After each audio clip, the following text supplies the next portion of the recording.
let A and B be disjoint sets, cardinality n. What we're going to do is we're going to put each edge between A and B with probability p by basically flipping a coin.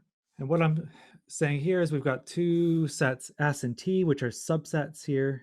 So let's say S is this orange set and T is, let's make another color, blue. And I'm asking, how many edges do you expect there to be from S to T on average, right? But if you think about it, it's not, by linearity of expectation or something. Basically, like in total, the number of possible edges is S times T, because that's how many, that's how many coins you're flipping between S and T. Each of them has probability P of being a success. Like if you flip a coin and you put it in with heads, or if the coin is heads, you put the edge into the graph. And if the heads probability is P, then you're going to see on average P times S times T heads.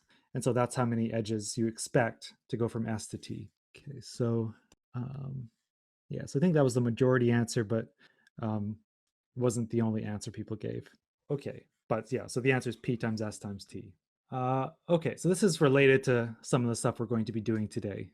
Okay, so right, so in the past two chapters or whatever of the kind of two parts of the course, we've been looking at extremal questions about graphs, right? In chapter 3, we were looking at, okay, the extremal number, which is the maximum number of edges in a graph that doesn't have a certain substructure, like a copy of a graph H.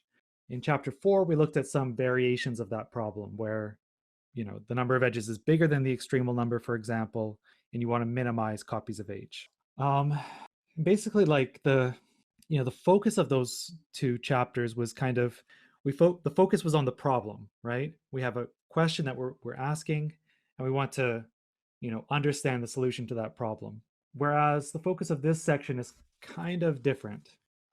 So for the next little while, we're going to be talking about the regularity lemma.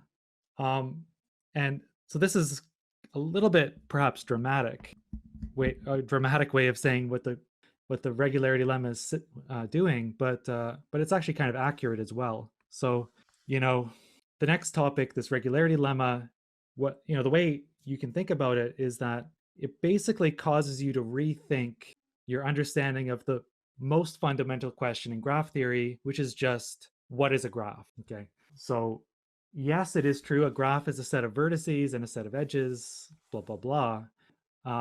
But, through this kind of understanding of the regularity lemma, what we're going to kind of learn is that a graph is, it seems like graphs, really large graphs, can be really complicated. The regularity lemma is going to tell us that any large graph can be sort of approximated by a very simple kind of random looking structure where the number of parts in the approximation is like finite, like bounded. Okay. And the better approximation you want, the more parts you need, but anyway, it's a finite kind of approximation. None of that is supposed to necessarily make sense right now, but basically the idea of the regularity lemma is we want a new understanding of what a graph is. And sometimes that understanding can be useful in solving extremal questions. All of that sounds bizarre, but we're going to start to get used to it this week. Okay. Right, so a graph is just a set of vertices and edges. Oh dear.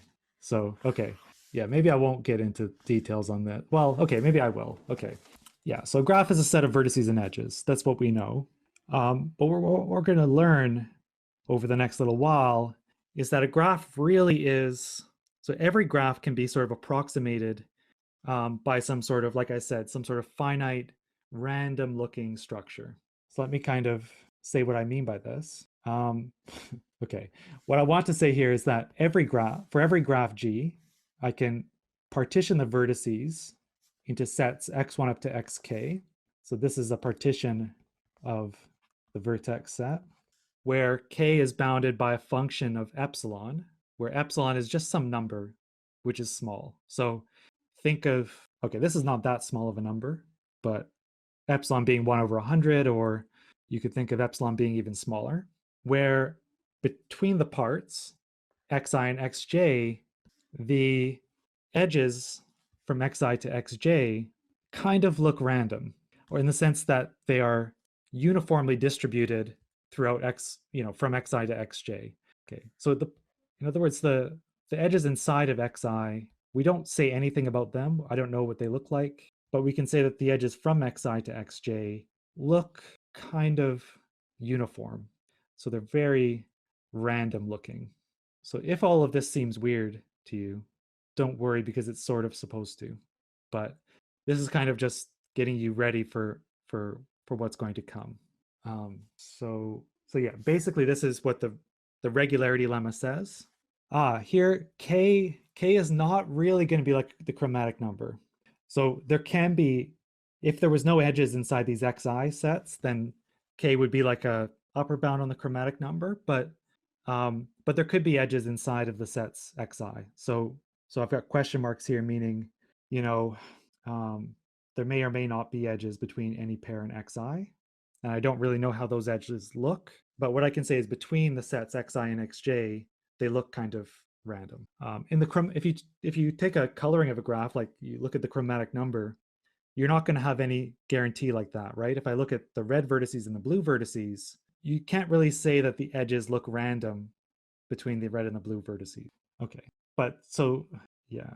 Anyway, this is going to make hopefully more sense by the end of the week. This statement about that a graph can be broken into these chunks, where the edges between the chunks look kind of random. So today, all we're really going to talk about today is basically this question of what do I even mean by saying that the edges from x to y, from a set x to a set y, where in the previous statement, you can think of x as being the set xi, y as being the set xj. What do I even mean by saying that those edges look random, or that they're uniformly distributed? So that's kind of the question we're going to look at today. What does it mean for the edges to look kind of random? And then how can we use that to count copies of graphs in our graph? Like to count, to kind of analyze the structure, like count triangles or count other kinds of structures. So this, by the way, this chapter, I think, on the regularity lemma, it's really hard to teach, to be honest, because it's kind of an advanced topic, but at the same time, I think it's kind of amazing. So I hope that I can convey that to you. It's not going to be easy. Probably not. So the question, is it related to dependent random choice? Not in a way that I can see off the top of my head. Dependent random choice is kind of, yeah. I mean, it's related in the sense that we're trying to make this thing look random, but okay. So what do I mean by uniformly distributed? So in order to define that, I need a definition of kind of the density of edges between two sets. So let x and y be disjoint non-empty subsets of the vertex set of a graph. And then I define the density between x and y to just be the number of edges from x to y. So remember, I think at some point we defined this notation. So this is number of edges with one vertex in x and one in y, which is, if x and y had common vertices, this would be a bit ambiguous, but here we're assuming they're disjoint. So I think there's no ambiguity there. And then the density, we take the number of edges divided by x times y, size of x times size of y, which is just, of course, the percentage or the proportion of the total possible edges. By the way, maybe to make this clear, I should put a subscript. So here I'm counting edges in G from x to y. So this is the percentage of total possible edges from x to y that G contains. So just count up all the edges. If from x to y, if it was a complete bipartite graph, you'd have x times y edges. And so we just count the proportion of those that actually exist in G. Is this clear?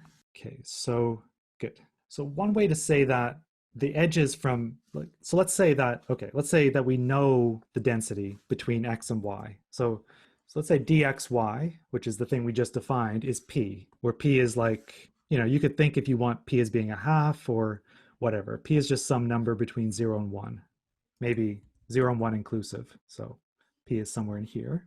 So, okay, so saying that the density is p is the same as saying that the number of edges is p times x times y.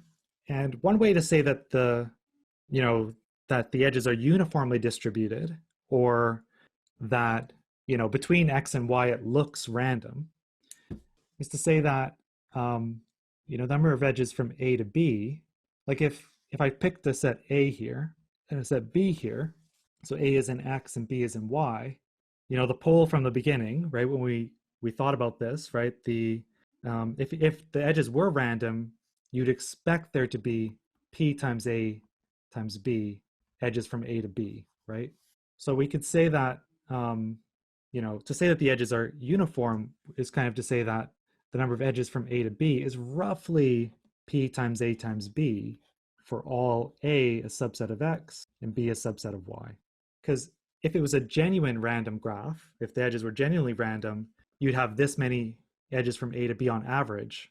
So yeah, whenever I'm saying uniform here, like I'm kind of also, you should think of uniform and random as sort of synonyms here, I guess. So I think that's a natural way to say that the edges are sort of uniform. They're not kind of clumped up in any, there's no correlation between different sets. Like you don't have some sets of vertices where there's more edges between them than you would expect. Everything is roughly P times A times B. Or in other words, this is equivalent to saying that the density between A and B is roughly P for all sets A and B. So I'll quantify this more in a second, but this is the rough idea for saying that the edges are kind of uniform. Yeah, so let's, well, actually, let me kind of, before I do this, so there's one slight issue with this. When I say for all sets, right? What if I take just one vertex of X and one vertex of Y?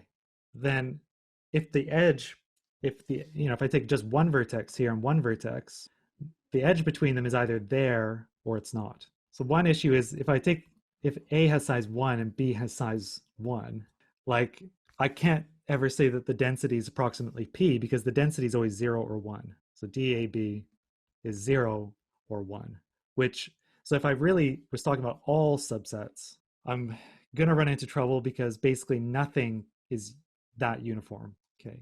But what we're going to deal with then is all sets that are not too small, if that makes sense.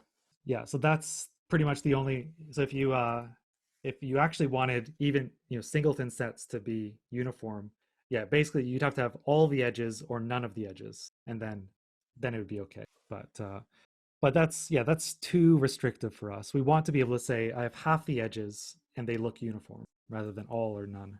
Oh, so here we're always thinking of X and Y as being disjoint sets. So then you don't ever end up with A equals B because the picture really looks like this. They're completely disjoint. A is a subset of X and B is a subset of Y. There can be ways to kind of make this make sense when the sets aren't disjoint, but we're never going to need that. So yeah. There's another question. Yeah, so there's going to be a parameter which we're going to, for whatever reason, pretty much always call epsilon. And the kind of approximation we're going to want is so when I write this, yeah, it's not very formal here, but we're going to sort of mean that the number of edges from A to B is kind of like P times A times B plus like something like epsilon n squared, or plus or minus something like epsilon n squared. So there's some parameter that's kind of being hidden in these statements where n is maybe the number of vertices in the graph or vertices in X. It's not going to really matter. Yeah. So this is kind of what I mean by approximate, or that it's between this plus epsilon n squared and minus epsilon n squared. Okay, let's make this more precise. So now we're going to get this epsilon. Okay, so actually so I should say let epsilon be positive. Let X and Y be disjoint subsets. A few things missing here. So disjoint. X and Y are disjoint. They're subsets of V of G. So we say that X, Y is epsilon regular if for all subsets A of X and B of Y, such that, so we need them to be not too small, because small sets are annoying because their density are if I take one vertex and one vertex, the density is 1 or 0. I don't like that.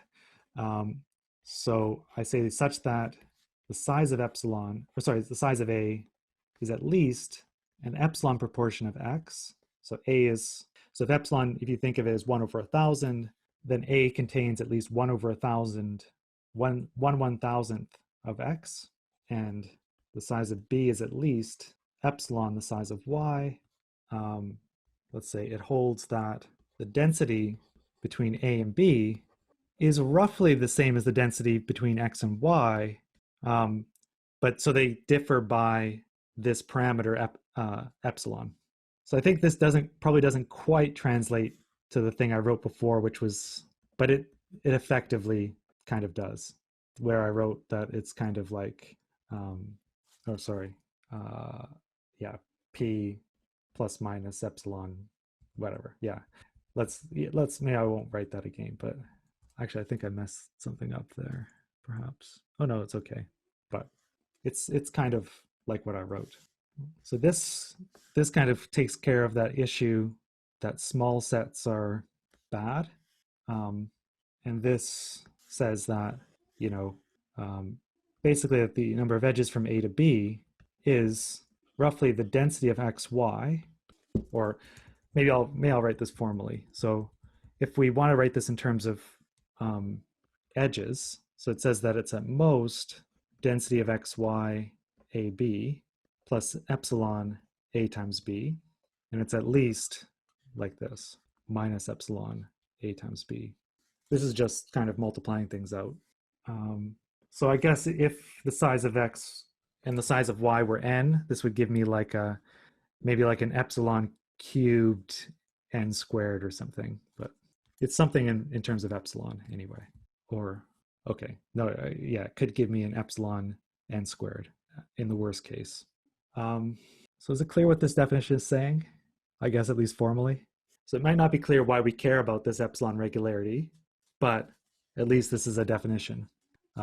Okay, right, so this is just addressing what I said before. Why do we need the sets to be big? Basically, the reason is that if you just look at, if the sets are too small, then the densities could deviate quite a lot from the density between x and y. Okay, let's maybe do a quick poll. So take a, well, okay, let's see. Okay, take a complete bipartite graph. What is the density between x and y, where x and y is the bipartition? Okay, this one might have been too easy. Okay, I'm getting a lot of ones here. Okay, I'll just cut it there. So the answer is 1, right? So it's exy over xy, but yeah, of course, the number of edges between the parts of a complete bipartite graph is just x times y, right? So it's 1. And okay, the second one I guess is easy as well. If I take a subset of x and a subset of y, I get density 1 between them. I guess maybe I need to take them non-empty. Oh yeah, I've got that here. And so is the pair epsilon regular?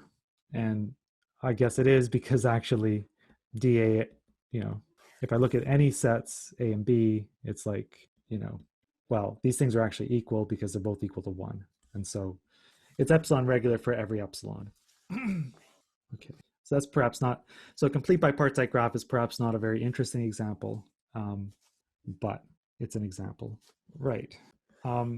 So this next example kind of connects back to what we did in the poll at the beginning. So take a bipartite graph where you bipartition x and y, and you put an edge from an element of x to an element of y with probability p independently of all the other pairs. So the average number of edges that you see from x to y is going to be like p times x times y. And so what the density is going to be, the density is going to be p on average. So density being dxy, right? Equals p on average. So, I mean, note that, I can't say that the density is always p, right? Because there's some chance that every edge gets chosen because they're all independent, right? But with sort of overwhelmingly high probability, the density is going to be very close to p, if that makes sense. So there's still some probability the density could be 1 or 0, but on average it's p, and it's very likely to be close to p. I guess it's something like the law of large numbers or something like that, or yeah, that kind of thing. So is the pair xy epsilon regular?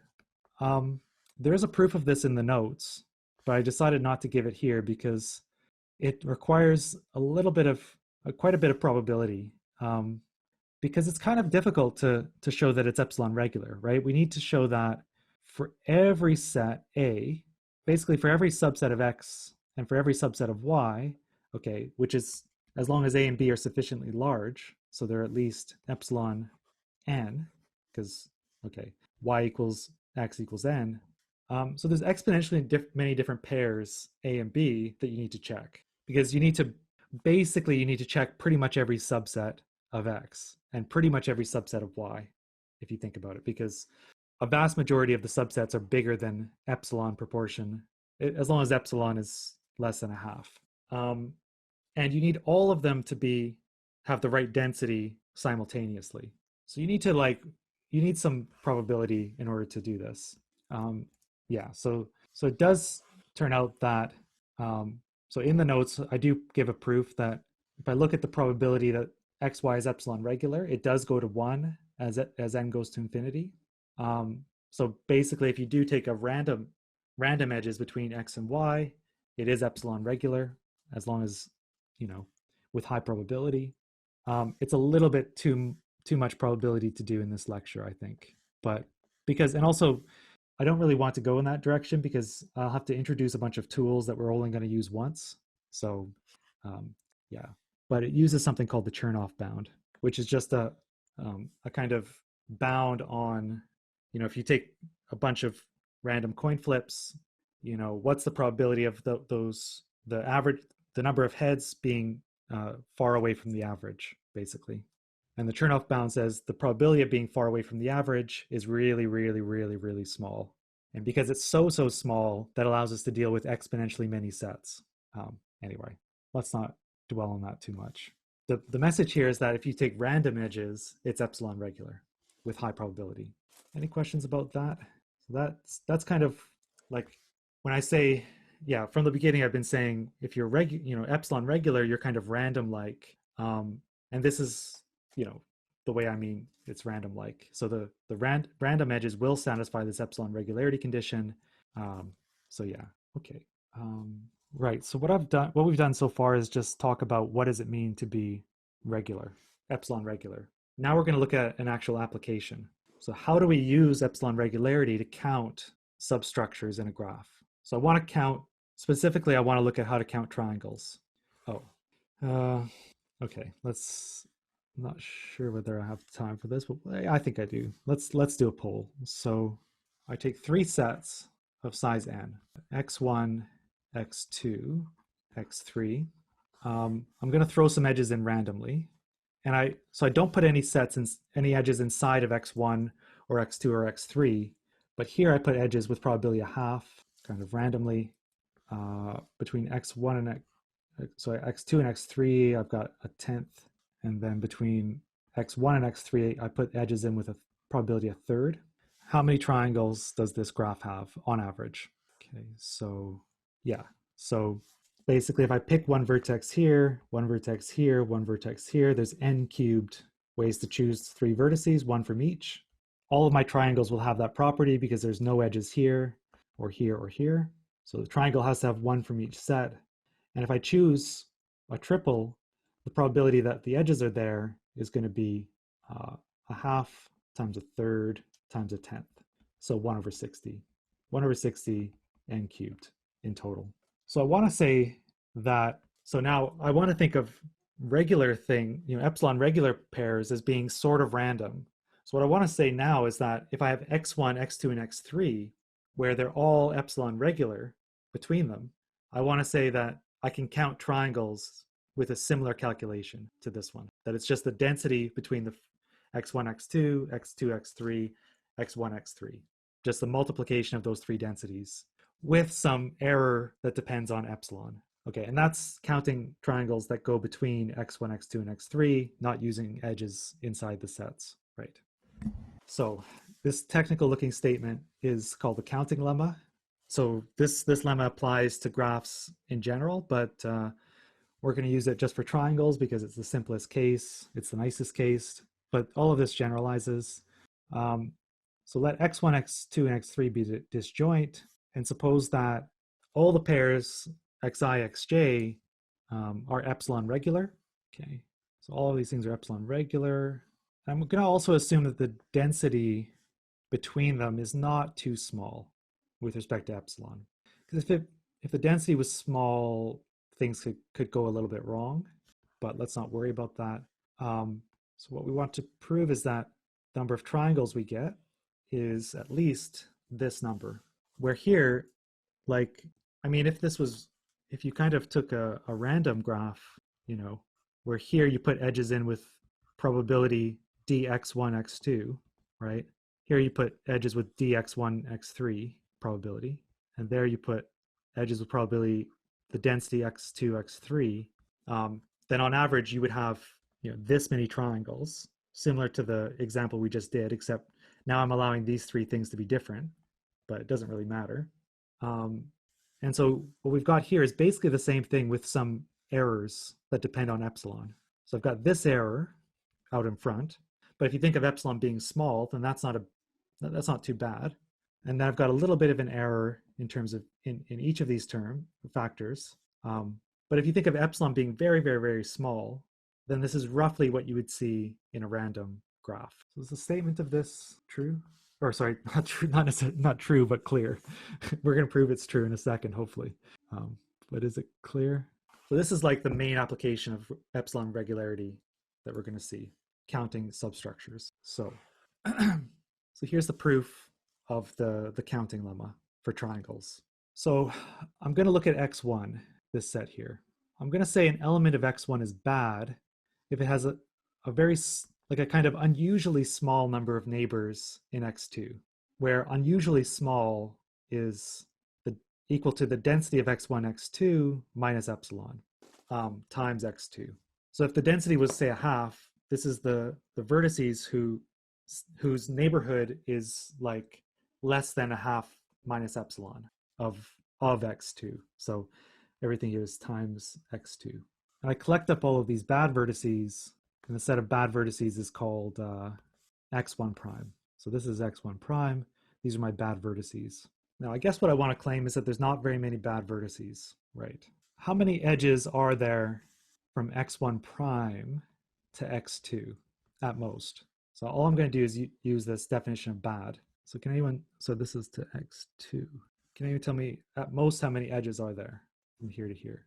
Well, basically, if I just go through the vertices individually, each one contributes less than this, right, to the number of edges. So it's going to be x1 prime times d of x1, x2 minus epsilon times x2. So here I'm counting from x1 prime to all of x2. I can convert this into a density. So if I divide by the size of x1 prime and the size of x2, what I get is that the density from x1 prime to x2 is less than d of x1, x2 minus epsilon.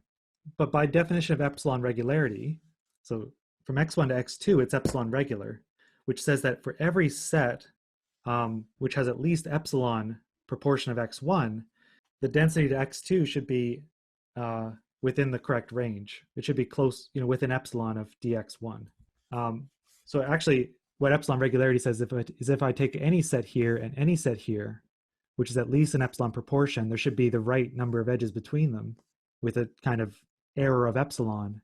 On this side, actually, I took the whole thing. So what I did is I took x1 prime here, I took this whole set, and we've shown that the density is too small.